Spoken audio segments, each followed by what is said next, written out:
I'm really excited to be here. It's my first in-person care ever, and it's been amazing. My first conference in a long time, so it's been really fun. And I'm glad that so many of you could make it on Sunday after the big party last night. So I'd love to get a sense of who's in the room. So how many of you run an organization? Okay, awesome. How many of you are responsible for all of the training and development at your organization? Okay, a few of you. How many of you just want to grow as leaders? Okay, a lot. Okay, great. Well, so I'm going to primarily focus from the angle of somebody either running the organization or creating training programs and so on, but all of this applies for people who want to grow. You can take this information, take it back to your manager or whatever, and totally apply it. And I'll use the word, when I use the word leader, I sometimes mean the person running the group. Sometimes I don't mean that, and I just don't really know how to resolve that, so bear with me. Hopefully you'll figure it out as I go. And so as Anya said, I used to work at the Humane League, and in my role as the executive vice president, I was in charge of the training and the leadership development. And leadership development at the Humane League was a disaster, and that was my fault, completely my fault. So let's talk about why. So in the early days of the Humane League, when we just had about a dozen or so staff, leadership development was basically like getting promoted to be a manager. And you could do that if you were good at your job. That's it. If you had job success, even if that was like you're the best leafletter, you can become a manager. There was no assessment of leadership skills. There was no management training. We were a small team. We really didn't have time for that. And everyone was getting along. Things were getting done. So really managers just had to make sure that there were checks and balances. And it was easy. It seemed easy. But without any thought put toward leadership skills, as the organization continued to grow, we started to see a lot of problems. So some of our managers were micromanagers. Others were really hands-off, both of which led to frustration among our staff. On some teams, poor performance was not dealt with at all, or high performers were not being adequately recognized. And that can take a toll on morale when you feel like your efforts have no meaning. I think it can lead to a lot of confusion about what's expected. And so as a result, we saw anxiety, we saw perfectionism, this confusion of how hard do I need to work, how much do I need to work, what does it take to grow? That led to dissatisfaction, gossip, divisiveness, just general cultural problems. Oh, sorry, I'm doing both computers at the same time. Okay, and we had our first few staff leave. And without really strong leadership skills to stabilize the team, that made the problems worse. So ultimately, we spent a lot of time working on avoidable internal issues instead of making progress toward our mission. So we realized the need for leadership skills to solve these issues and save time. So what did we do? Well, we switched to adding more management positions and started specifically looking for management expertise when filling them. Our staff were really excited. This is an opportunity to grow. Now I get that management role I'm looking for. Well, we were not developing those skills in our staff, but we wanted these skills that we were not teaching. So we had a bias toward external candidates. Internal candidates would apply, but again, they didn't meet the qualifications, so they didn't get the job. So then that led to this feeling that you really can't grow here. This is not a place where I'm going to be developed. People felt disappointed and defeated, and some people left, undoubtedly, for this reason. And we didn't have any internal alignment about leadership. You know, we were like, okay, this person's been a manager for a while, they've done really great things, let's bring them on. But we didn't have a discussion of what it means to be a strong leader at the organization. So we had a lack of cohesion between our teams, and we had a lot of issues that resulted from that. So obviously this was not working for us either. So we decided to make room for training. We started by sending everyone who was a manager to the management crash course at the management center. I also built and implemented my own 12-week manager training series. And I think that this is really common in our movement. So to ensure that people get the skills that we need, we send them to an external training. How many of you do that at your organization? Okay, not as many as I thought. At the Humane League, this still didn't solve the problem. So training was being outsourced. So people were not really engaged with it. The people who were doing my training, their managers still had a full plate of work for them to do. It wasn't being reinforced by their manager. They weren't able to do any of the homework I gave them, and I couldn't really hold them accountable for doing it. And there was no internal discussion about what people were learning. So people were learning things, but then they weren't applying it. Basically, you'd get trained, you'd come back, and that's it. You'd forget it. And the training was focused on really specific aspects of management only. So you're not training somebody how to make strategic decisions about campaigns. We're teaching them about delegation or performance management. So the leaders of the organization still were having trouble delegating. You couldn't fully delegate and trust these people to know how to do things the way they would do things. And so, yeah, it led to unsuccessful delegation, and we were still very hands-on in things like strategy and programs for many, many, many years. Ultimately, we wanted people to learn how to lead, but we were not really invested in this as an organization. We were still too hands-on. We were focusing on specific things. So I spent a lot of time learning about what does successful leadership development look like. We also had to have a lot of internal conversations about how do we invest in this? How should we be spending our time as leaders? And it is really important to be investing the time in your employees in developing this. So this led to a big culture change initiative at the Humane League, as well as the creation of a stronger leadership development program. So without leadership development, we have unskilled managers, clearly. We have dissatisfied and underutilized staff. You might have lots of really smart and eager junior employees, but no one that you think is strong enough to take on a leadership position. You have this big gap that's hard to fill. We can lose talent. We lose people who are sick of working for a manager that's not very good. You'll lose people who want to develop and grow, these very eager and ambitious people. And with the turnover and the absence of skilled leaders, you end up with bottlenecks that could have been avoided. And we're unable to delegate because we can't trust others to do the work as well as we'd want them to do it, which makes growth as an organization very challenging. And finally, solving all these problems, filling vacant positions, dealing with the turnover, that takes a lot of time that you might have saved otherwise had you been developing talent all along. So when we don't develop leaders, we ultimately become less effective as organizations and as a movement. So in my opinion, leadership development is not just a good use of time, it is critical to the success of this movement. And by the way, when I talk about leadership development, I'm not necessarily talking about this big formal training program. I think there are probably only a few organizations here at this conference that have the capacity to do that. So I'm also talking about just training up a staff member. It doesn't have to be something big and formal. It certainly can be. But as we go through this, these are things you can do just one-on-one. It doesn't have to be like this huge HR team with all these, slide decks and so on. So what is the best way to develop leaders? Leaders primarily learn through their experiences, but not all experiences are equally developmental. For example, if you're working with a new boss who gives lots of constructive feedback, that's usually more developmental than working with one who does not. A training program that encourages a lot of practice helps you examine your mistakes, that's usually more developmental than one that just provides information and no practice.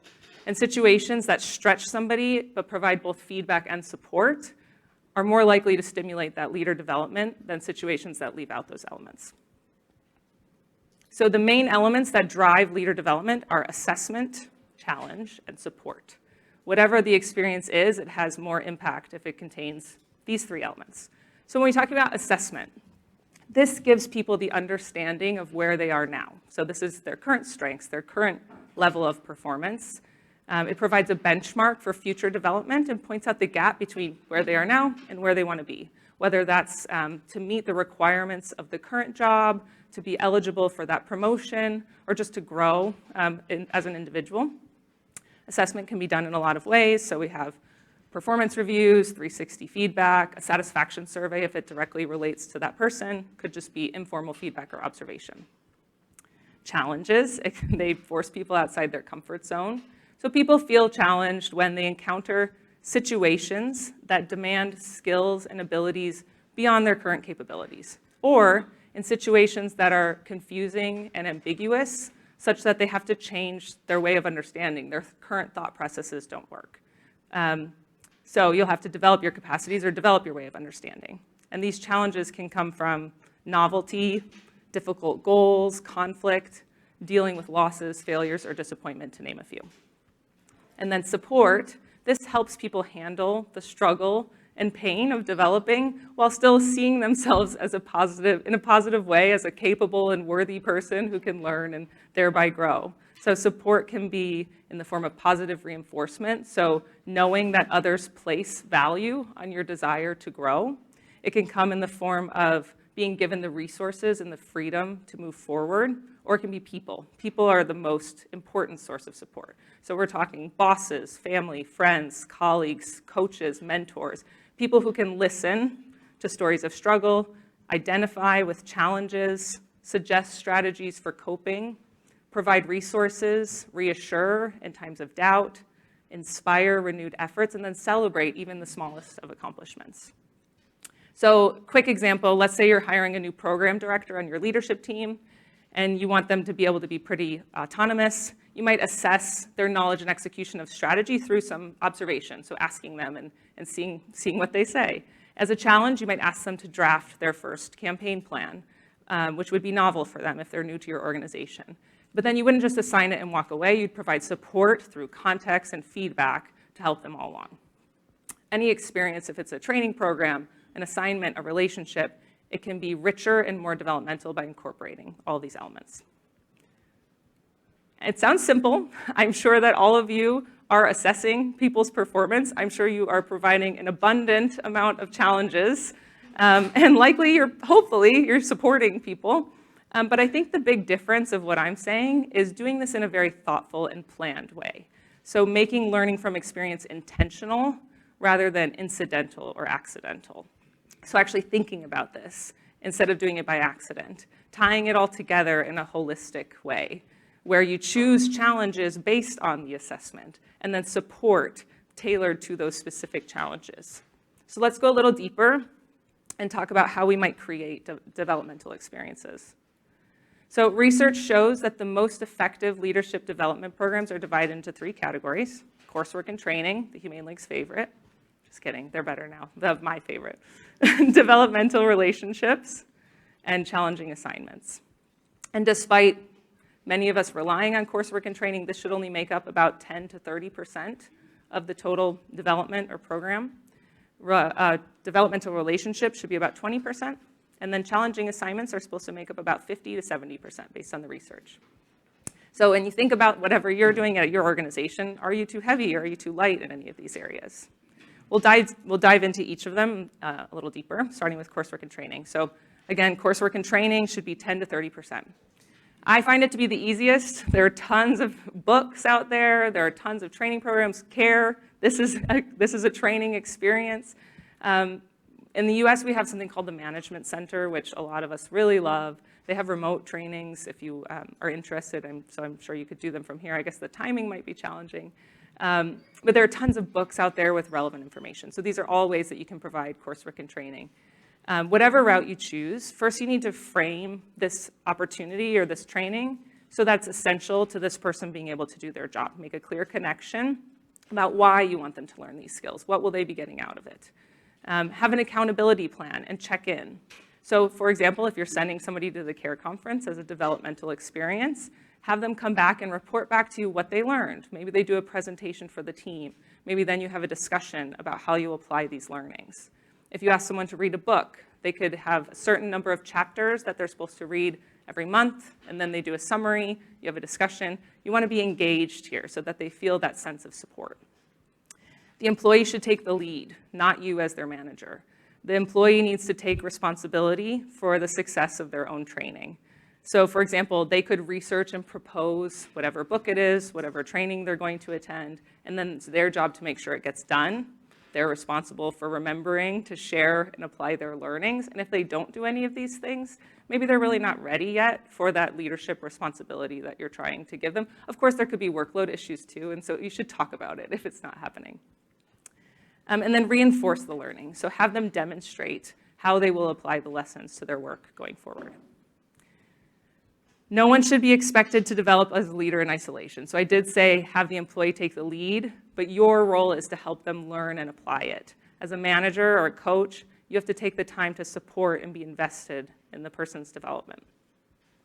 Okay, I want to do a quick share here in the app. Okay, we're going to go to the chat function. I'd love to do some crowdsourcing and hear from you any books, courses, or trainings that you found helpful. Most of my knowledge is in the US, so I think it would be a great opportunity for you to share any of your favorites. And then the conference staff are going to download these and have them available to you after the conference. So we can do it again at the end if you don't have time now.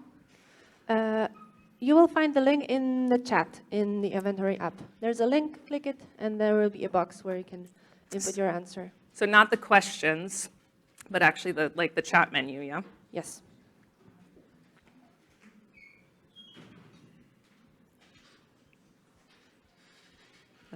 I don't see it. Yeah. Where is it? Marta?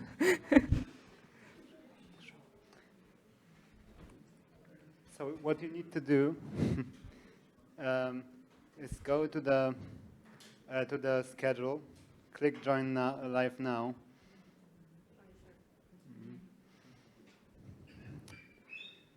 Oh. And when it loads,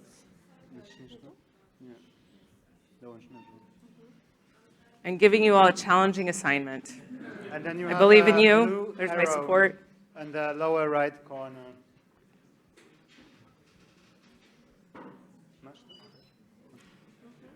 Oh, this is so nice to see all of these folks in the chat. And then you'll find a voting pasted there. So you click on the event, you click Join the live event. There's a blue arrow in the bottom right corner. Can you see it? Is there anyone who does not see it? The blue arrow. Okay. No, it's okay. So everybody seems to have We'll found take it. like 1 minute. I know that's probably not enough time. We can take more time later. Thank you.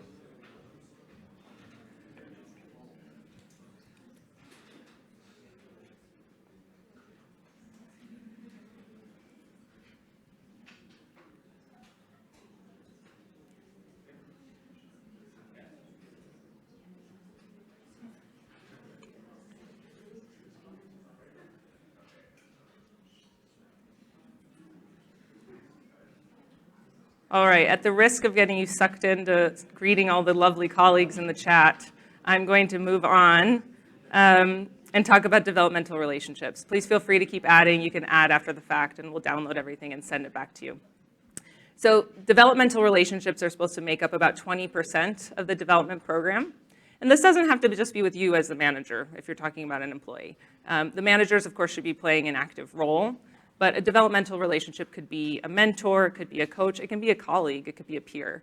Anyone who can support the individual in their development. So let's say you're hiring a director to run efforts in a new country. You might pair them up with somebody running efforts in a different country who's been doing it longer, who can provide this developmental relationship.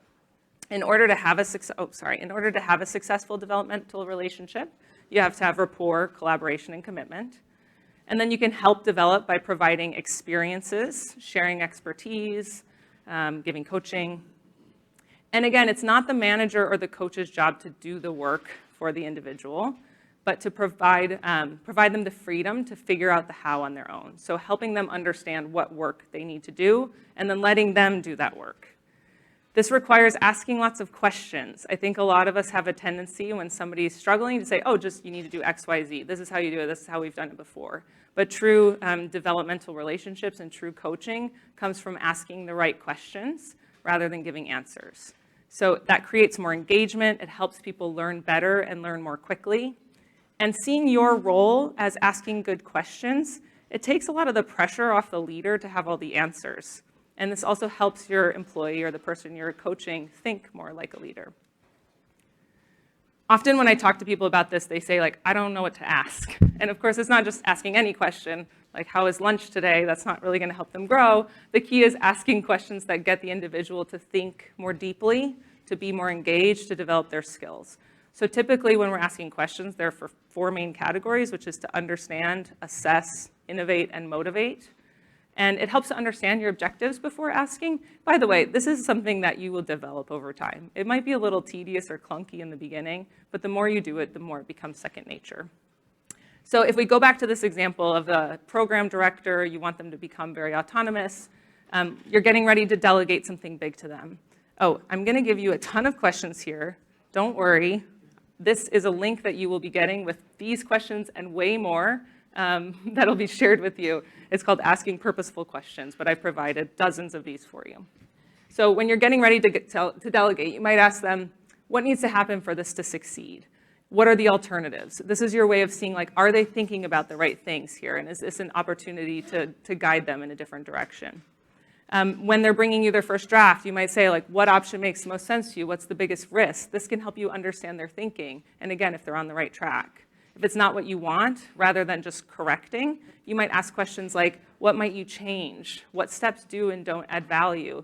To help them maybe realize what's missing on their own. Of course, if they're not just getting it, you ideally would keep asking more questions. Eventually, you can tell if you need to, but still, you'll probably be helping them think about even this process. If they don't quite get to where you want them to be, it's still a developmental experience. So like I said, I'm providing a handout with a ton of sample questions. This is just a little taste of it. And it does take practice, but becomes more natural with time.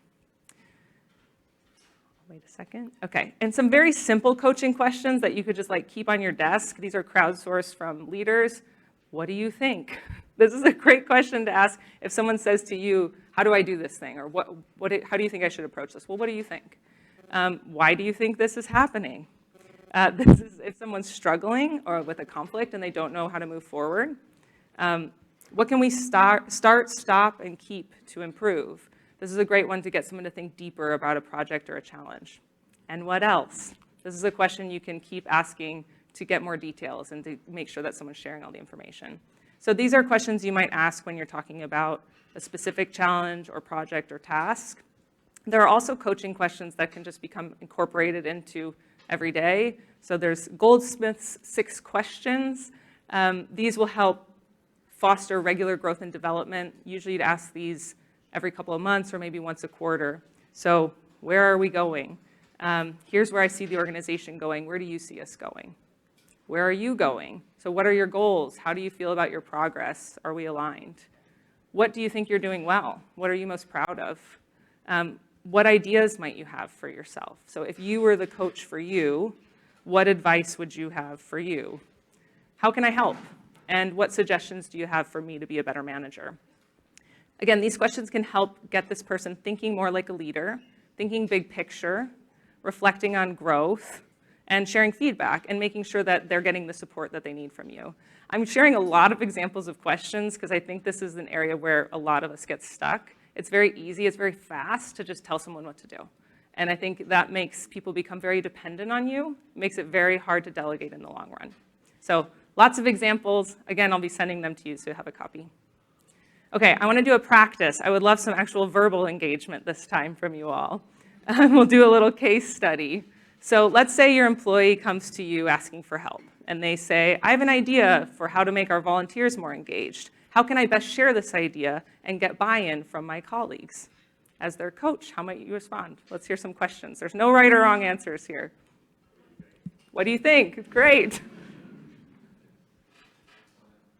What'd you say? What else? Yeah, okay.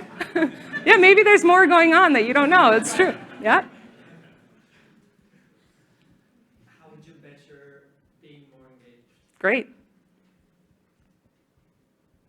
Who can support you to get buy-in? Wonderful. Yeah, so who are other stakeholders or influential people? Yeah. So you're always responding with a question? I'm asking what questions you might respond with. What's your idea? Okay, yes, that would be helpful to know. Yeah.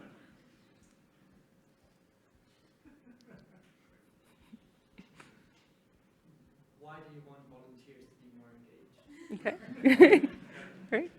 What's the goal? Yeah. That's a good point. Should we even be talking about this? Anyone else?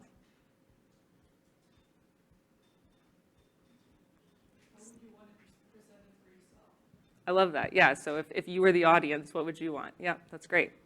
Yeah, some of the ones I came up with were, well, how are ideas normally shared? You know, like, is this something you would do in a call? What do you think the team will get excited about of your idea? How can you really capitalize on that? What do you think they might be afraid of? What might prevent them from wanting to adopt it? Do people usually need time to think? How can you give them that space so they don't just jump to respond? Who are the most influential people on the team, like Jesse was saying, and who makes these decisions? All these were great suggestions. And again, it's important in these developmental relationships that you don't just jump to giving the answers. I'm not saying you always ask questions. That can be very irritating if it's just the entire call, right? But you don't want to just default to giving the answers. So for example, you could go back and forth and back and forth and back and forth. And maybe through some of these questions, they'd say, well, actually, Jesse on the team, he's very influential. People trust what he says. And the reason I want to do this is because X, Y, Z. Then maybe they would say, like, well, I'm thinking I'm going to ask Jesse, and I think I'm going to use this thing. Do you think that that sounds good? You can say yes. You don't have to be like, what do you think? Because I think that would be incredibly annoying. So, you can give answers at some point, but don't do that by default. So onto the last and largest category, challenging assignments. These should make up about 50 to 70%. So first, let's define it. So a challenging assignment is a situation that demands skills and abilities beyond current capabilities. And it doesn't have to mean a new role. I think that was something that we experienced a lot, where people thought growth means like being a manager, being put into a new position. It can be a project, it can be a task, a conflict, as we discussed earlier. And just like with developmental relationships, you really need to let the employee figure out how to do this, just like in that last example. So for example, you can ask coaching questions and offer context, but make sure that you're giving them enough autonomy to learn and grow from the experience. Some challenging assignments could be giving feedback to a peer. It could be presenting at a board meeting. It could be writing a project proposal for the first time, managing an intern, maybe serving as a temporary manager when somebody's on leave. And as managers, we need to be thinking, what experiences am I giving them? What am I doing to ensure that they're learning from these experiences? How are they taking the learnings and applying them? That is leader development. So in the example of this program director, it doesn't mean just giving them a challenging assignment and letting them figure it out. It means giving them the project, but also thinking through, how am I going to make this a learning experience? You should expect that they're not going to nail it the first time. Don't let them make you think, oh, I don't know if this is the right person. Like, how are they supposed to know how to do it exactly the way you want? So you want to provide support along the way. And I know that challenges happen all of the time at our organization. There is no shortage of challenges. What tends to be missing is the intention and the support that makes it a growth experience. Support sets the conditions for everything else. Support provides the opportunity to get access to certain challenges. It provides the opportunity to get insights into the gaps that people need to navigate. And often as managers, we do not provide the feedback that our employees require. We often don't assess the risk of a stretch assignment. We don't provide the clear direction that people need.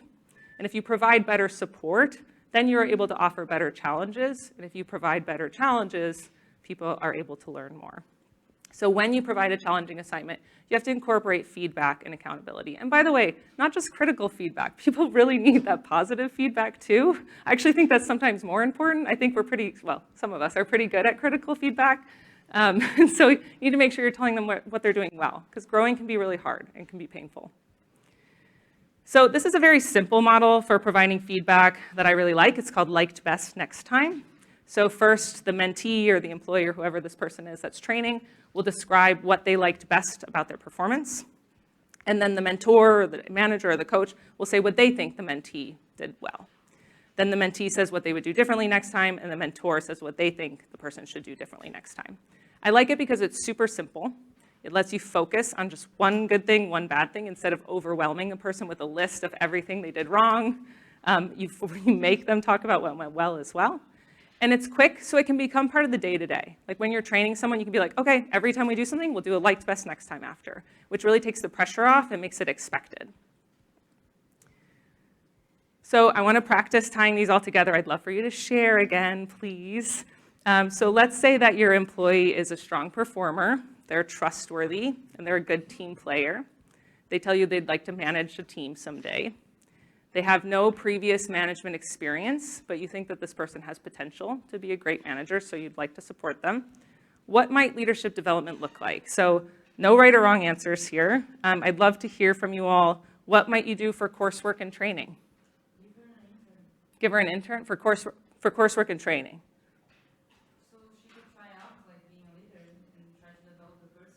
That's great. So that would be like a challenging assignment, probably. Yeah. Absolutely. Yep. Shadowing. Yeah, that would be great. So that's, yeah, I guess that's kind of coursework and training, right? Yeah, wonderful. Run a project, yep, for a challenging assignment, totally. And like be leading the project, Matthew? Oops. Leading the project, right, when you say running, yeah. Develop a course like that she would give to her employees or something like that? Awesome, good challenging assignment. What about coursework and training?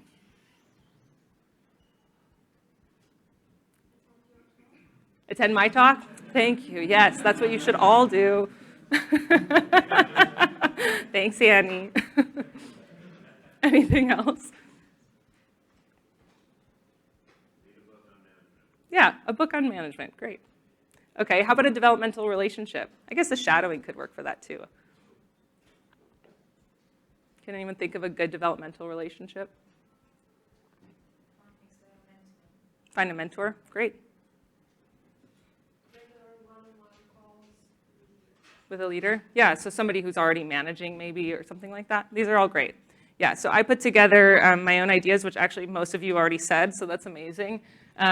I don't think there's any right or wrong answer here because whatever you choose would be specific to your organization, the resources you have available, your management style, and that person's needs. But some of the things I thought was for coursework and training, have them read a leadership book, maybe over 6 months, and as we've already discussed, they can summarize their learnings monthly. We can have a discussion about it. How might you use these learnings when you're managing? You know, what seems like a challenge to you, and how would you apply this? In terms of relationship, as you all said, find a mentor or a coach, someone they maybe meet with biweekly, somebody who has this experience already, who can guide them. And then for challenging assignments, I thought maybe they could facilitate a team meeting, get used to like leading the team. They could support me, they can draft the agenda, and I'll give feedback. They could facilitate the meeting, and then we can do a liked best next time afterward. Maybe have them lead a project, as you said. It could be for 2 months, and then they'll develop and communicate the project plan. They would lead all the meetings, hold their peers accountable, and liaise with other teams, all things that she would have to do as a manager. And finally, have her manage a volunteer or intern, as you said. So maybe for 3 months after these other ones have ended, because by the way, you don't want to pile all this stuff on all at once, that's a lot. But I could have her draft expectations for the intern, draft a training plan. I can review them and provide feedback. Once the person starts, we can have maybe weekly or bi-weekly meetings to discuss how are things going and give feedback and coaching along the way. So I made some calculations, which I will spare you. But I estimate that this might require 60 hours over 6 months, which is 10 hours a month. That's a lot. It's a lot of time. But leadership development does require an investment of time. I think 10 hours a month might be too much for some organizations that are spread thin. So you might have to spread it out longer. Maybe it's fewer hours spread out over a year. But I think we have this fallacy where we expect leadership skills can be developed very quickly, and they really can't. So I think that we need to acknowledge this and set expectations with our team and ourselves and the leadership team that this is something that takes a time investment. It's a long process, but investing that time can really pay dividends in the long run, and we need to have this long-term thinking, not short-term thinking. I'm busy, I'm just gonna do it. I'll just tell you what to do. You know, like that's okay for today, but that does not set you up for long-term success. So where do most organizations fail in leadership development? Well, first is being incidental instead of intentional, as we discussed before. So we may engage in assessment, challenge, and support. We may offer coursework, challenging assignments, and developmental relationships, but they're all kind of haphazard. They're not tied together. Overlooking context, so giving people trainings, mentorship programs, even assignments that are, too generic or irrelevant to the skills that you want them to develop. The leadership development needs to be specific. So if you want them to learn to be more of a strategic thinker, you need to be thinking, don't just send them to the management center. They're not going to teach them that. For example, a program director, they would need to learn about strategy. They need to learn about management in your organization. They need to learn about your theory of change and how they make decisions that tie all that together. Not supporting the individual's learning. So often we'll delegate a task without context or support, and then we're surprised when it doesn't meet our expectations. So putting in the time up front can prevent this, but again, requires that long-term perspective. Underestimating mindsets. So you can make people do things, but that doesn't mean that they're open to really changing their behavior or growing. You have to ensure that people see the connection between the challenge and the skills that you want them to build, and make sure that they really own it. Failing to measure results or holding people accountable. And finally, not investing the time. Leadership development takes effort, it takes time, it takes asking smart questions, reflection, feedback to do it well. It's a skill set, it takes time to build, but I believe that we all are capable of building it. So my request to all of you is that you thoughtfully develop your talent, that you make learning intentional rather than incidental, and that you invest the time. I think probably among all of us, time is going to be the biggest challenge. In our organizations, we have a lot to do. I think fundraising, the actual programs, the campaigns, the day-to-day tasks, they can all feel really urgent, and they are urgent. A lot of you have limited resources and capacity. So like leadership development, you might be thinking like, yeah, eventually we'll do that when the organization's bigger. But this is flawed thinking. I think we need to really reframe our minds about what does success look like in our organizations. And if you're only focusing on what's urgent but not important, your organizations are not going to sustain in the long run. You might get a lot of funding right now, you might grow really quickly, but then you might run into some internal drama that causes a lot of problems. You might become super inefficient, and that can waste a lot of time. You might have employees who are too dependent on you, making it impossible for you to truly delegate, and then you have this gap of nobody who's strong enough to become the leaders that you need. That makes it really unsustainable to grow. And as a result, you might lose people, you might lose expertise, you might lose funding, you'll ultimately lose your impact. And our movement is small enough as it is. I wanted to get that care picture. I'll do that next time. We need to grow. We need to grow. We need to grow in size. We need to grow in our impact. As we grow, having these tenured, experienced leaders makes our movement so much stronger. They possess institutional knowledge that can save us time, can be up here presenting on things that we've learned. They can become mentors and role models and be those developmental relationships for newer advocates. And they can lead successful and strong teams that create real, lasting, long-term impact for animals. And one final thought I'll leave you with is like, we can develop skills all we want, we can do this all day long, but we also have to give people the opportunity to lead. So that means letting go, that means guiding more and doing less, sharing or completely handing over responsibility, maybe even being willing to step down at some point and let someone else lead your organization. Different leaders are needed for different stages of a group's growth. Your skills may become irrelevant or not that helpful over time, and turnover is very healthy. That is a completely different topic for a different presentation on a different day, so I'll just leave you with that. I did want to share just a few resources that I used in this talk. A couple of them I haven't read, but come highly recommended. The Management Center's website's also great. I just couldn't fit it on my slide. But that's the Management Center's book over there. I'm also going to send the summary of any resources that you shared after the fact. Feel free to keep adding those. Thank you for your time and attention.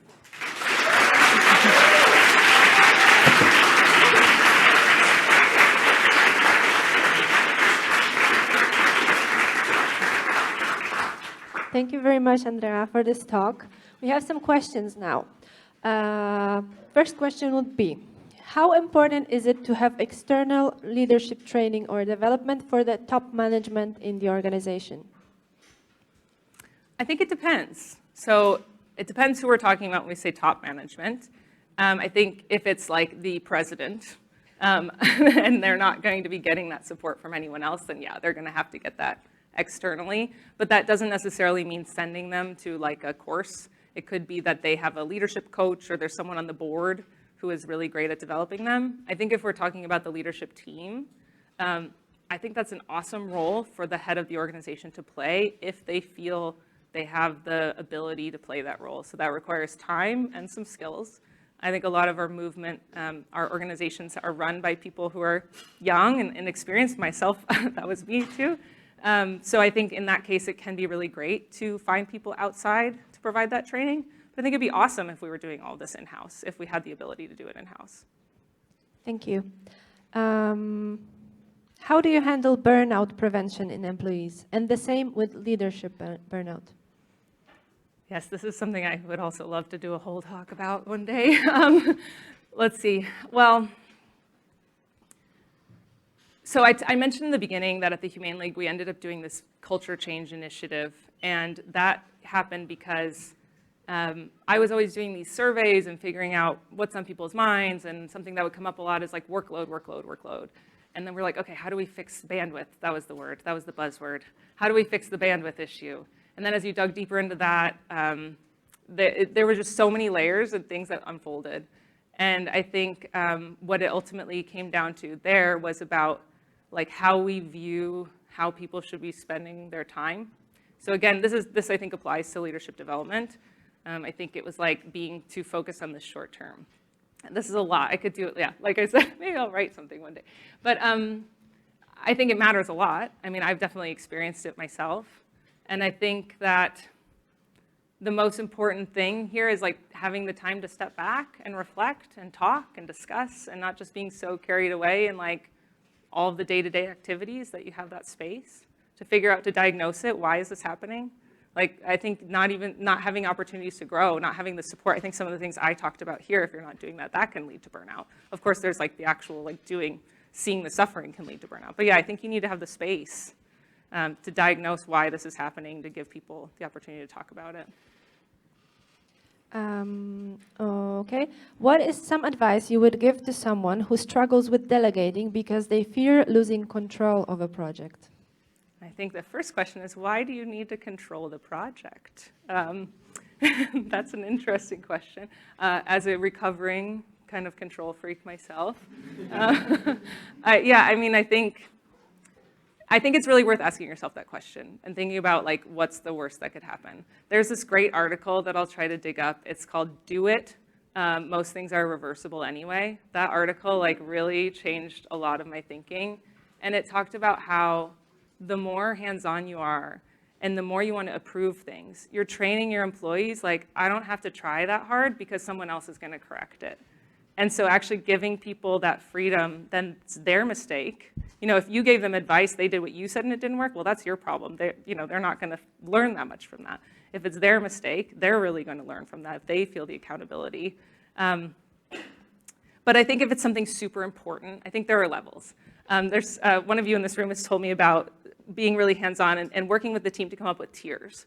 And so based on the importance of the project, if it's something that's going to get a lot of visibility, that could be really risky if it goes badly, that's when the manager's more hands-on. If it's like a middle tier or a lower tier where it has less consequences, then you let that person have more freedom. So I think depending what the control is about, if it's because like the organization could like be ruined if I am not involved, well then, okay, you should be involved. But I think the delegation should be more focused on like, what does success look like? The Management Center has something called the Delegation Worksheet, which has all these questions that are super helpful. So maybe you can practice. It's about providing context, but not saying exactly what to do. So like if you're planning the CARE conference, I'm not going to be like, okay, and then when Anya's at the front of the room, you need to make sure you read all of the questions and stand there and look at me, whatever. I'd be like, what success looks like is that this goes efficiently, that people can understand, you know, like you think about the bigger picture, not the little gritty details. Hopefully that's helpful. Yes, we have a number of questions about feedback. We have a number of questions about feedback. Just to remind you, you can upvote questions. Then you can signal to me that these are important. So I will choose the one that has the most thumbs up. I'm actually not used to criticize employees or co-workers. I'm always scared to hurt others, so I don't criticize at all. But of course, I need to tell people if they didn't do something right or well. How do I give, or how can I learn to give constructive criticism? I can relate to that. I'm a conflict-averse person, and I think that in the long run, you're doing a lot of harm because you're not giving that person the opportunity to grow. So I think like if you can think of the feedback as giving them an opportunity to do better, hopefully that makes it a little easier. Another shout out to the Management Center. They've got some worksheets on their website that help you think about how to give feedback that have been really helpful for me. But yeah, I mean, in the long run, like if you're people know there's something. Like, I almost included this chart in my talk that showed everybody wants feedback, but nobody like wants to give it, something like that. That was very American probably, but nobody learns how to give it. So I think, first of all, you need to think about what feedback are you giving and why. You don't need to be like, you really should have used blue in your slide deck instead of green or something. Like, maybe that's not that helpful and you're just being nitpicky. But I think if you're thinking about ultimately where do I want this person to go and how am I going to get them there. I had an employee once who really, this is the early days when I was bad at managing, and they really wanted to be a manager one day. And I was like, no way in hell could this person be a manager. And they applied, and I was like, this is all my fault. They're not going to get it, and they don't know why.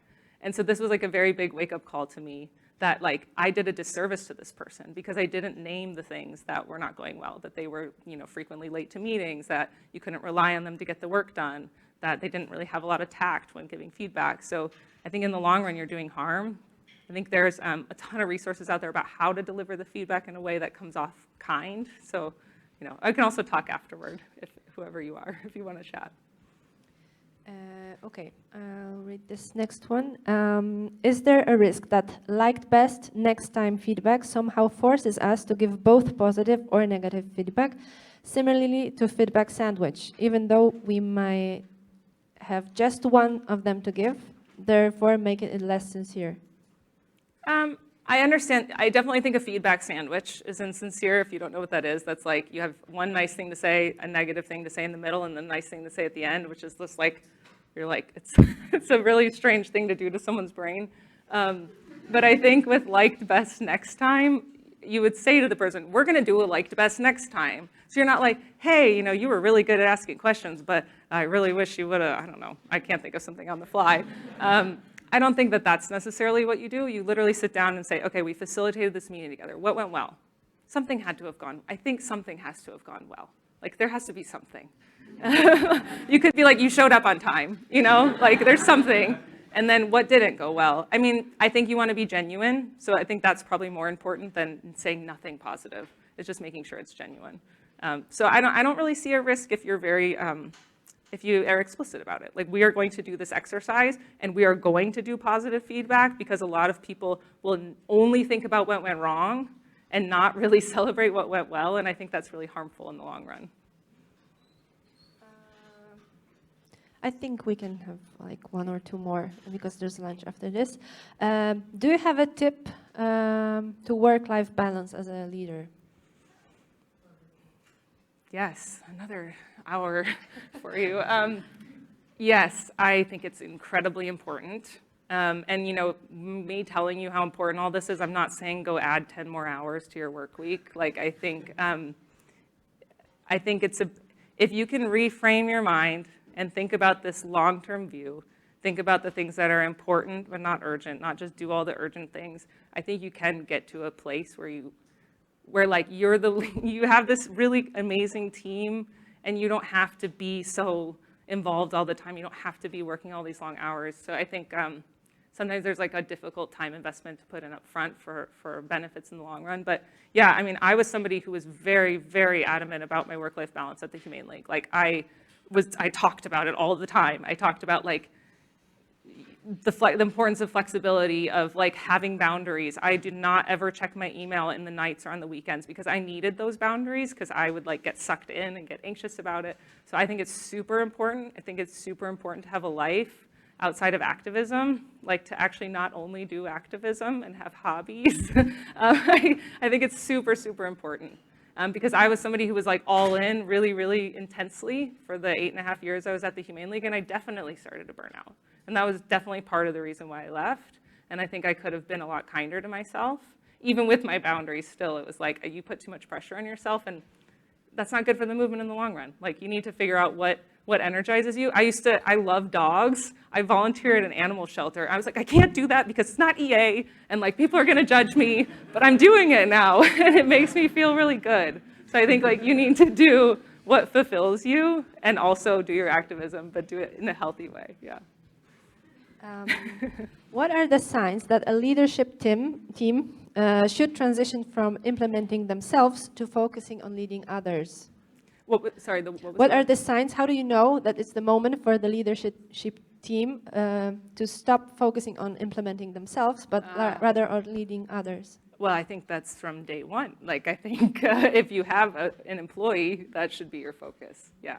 I mean, you don't want to get to the point where your employees are like so incredibly spread thin that that's a disaster while you're like working 3 hours a day or something like that. But yeah, I think from day one, you should be seeing your job. You have an employee, they're not just there to like pick up the slack. They're there for you to be investing in them and getting them to that point where they can continue to take on more. Maybe if they have the right skill set, they could have their own team one day. I think like that is your job as a leader. That is what leadership is, like developing other people, managing through change. It's not doing all the work and having like assistants that assist you in it. So yeah, I think from day one. Is it okay if we have one more? There's lunch after this. Okay, cool. What advice would you give to those belonging in organizations with inadequate or non-existing mentorship or leadership training yet? But yet they feel that the organization's mission are aligned with their personal purpose, given that they are not yet at the managerial position. So somebody who wants to stay in the organization but doesn't have like an opportunity to be developed there, it sounds like. That's how I understand it, yes. Well, there's some great external programs. I know, so for those of you who, there's a listserv called FAST, and they have a mentorship program that launched last year, which is awesome. I think the EA community has a mentorship, at least one, maybe more mentorship programs. So I think look for external programs. Also, I think here, like, you can talk to people and say, okay, so one thing is if you go to someone and say like, will you be my mentor? That's a lot. And someone would be like, I don't know if I have time for that. You can do that, it might work. But I think also talking to somebody here, and if you get a lot out of it, you could say like, can we talk again sometime? Maybe it's a one-time thing. You know, maybe that's it. And you could do that for a few people, and that can be very developmental. If you have that one call with somebody and you can say like, would you be open to doing this again at some point? When would work for you? Maybe it's many months from now, but that can also be a form of mentorship. That's how I started out doing it, and I think it's great. And I've had somebody who came to me wanting like a mentorship, and I was like, I don't have time for that. We had one call, I'm like, let's talk again next week. And we met again, and I was like, I don't have time for this, but let's talk again as soon as I get back from care because I'm getting a lot out of it. So I think if you start slow, there are so many people in this movement who are so smart, and also giving advice is like a very validating thing. There's a lot of research that shows how much people derive from giving advice. So asking someone for their advice, you're like giving them a gift of feeling really good. So I think ask people for advice. People love it. Thank you very much, Andrea. There are many more questions. One second. There are many more questions. So I think you can approach Andrea and ask her these questions. Yeah, because these seem very valuable answers. Thank you very much, Andrea. Thank you, Anya. Thank you.